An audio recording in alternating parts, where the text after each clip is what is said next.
Welcome to the InfinaDyne Weekly Chat. I want to talk about a new feature in CD/DVD Inspector for version 5. One of the things that a number of people have commented on in the past has been that Inspector would normally run from the disk content itself. There were a number of reasons for that early on. Lack of disk space for one. Remember, CD/DVD Inspector started out in 1999. Another reason was that for the most part we were only touching the content of the disk once. So having to copy it over to hard disk meant accessing all of the content, which we might not be doing, and then forcing another pass through it.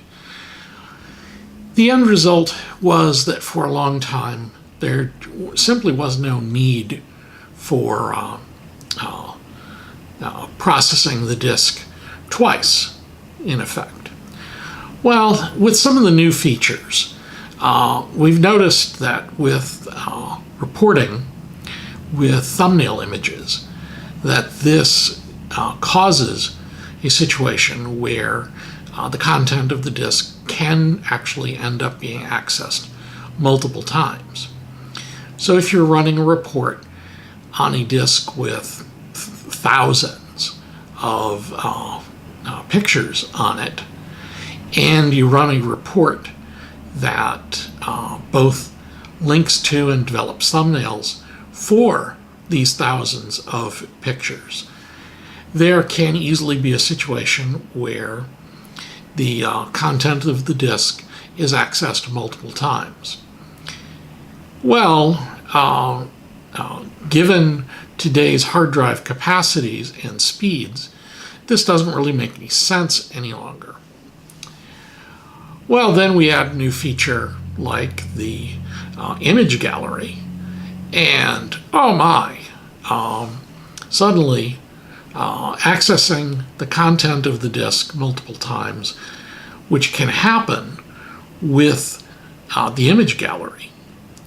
Now we're in a situation where the difference in speed of accessing the disk versus a hard drive image is very, very significant. So a new feature with Inspector is to automatically create a binary image of the disk up front initially, and then recycle everything to begin to access the content off that saved image. Number of things have happened with the creation of a binary image. We now have a multi-thread support for that, and we're able to do that pretty much at full drive speed. This makes a difference, and it's a significant improvement over version 4. Now we run the image collection, and it does not do any file system discovery until the image has been transferred to hard disk. Then we do file system discovery and update the image information to contain that as well. Is our image file format, the InfinaDyne format, contains two files. One is an XML file containing all of the disk information as well as information about all of the files, and then there's the binary track data. This means we only have to do discovery of lost, hidden, obscured, whatever files once.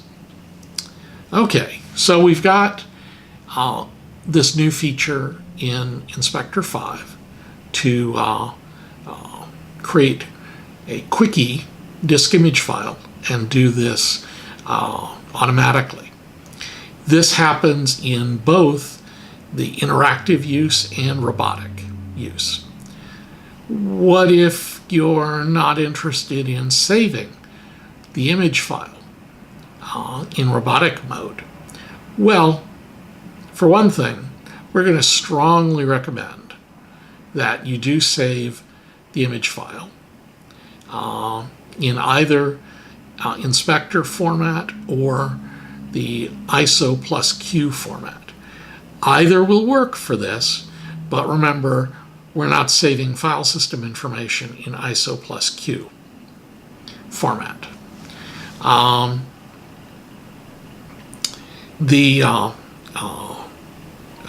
So it's strongly recommended that you want to retain an image file of the disk using one of these two techniques.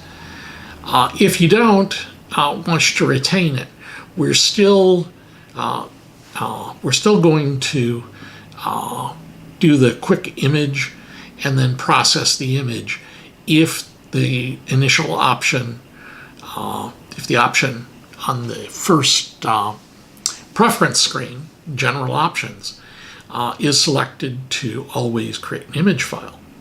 It's just that we'll delete the image file if we're not supposed to retain it. This option is defaulted to be true with Inspector 5. So just so you know, that's the way the product will operate, beginning with the new version. When will 5 be available for your use? It's looking possibly the end of 2015 or Q1 2016. And it is going to be very exciting. Huge number of bugs are being discovered and squashed. Where there's a lot of code restructuring going on. So it will be a much faster product and some exciting new features. Talk to you next week.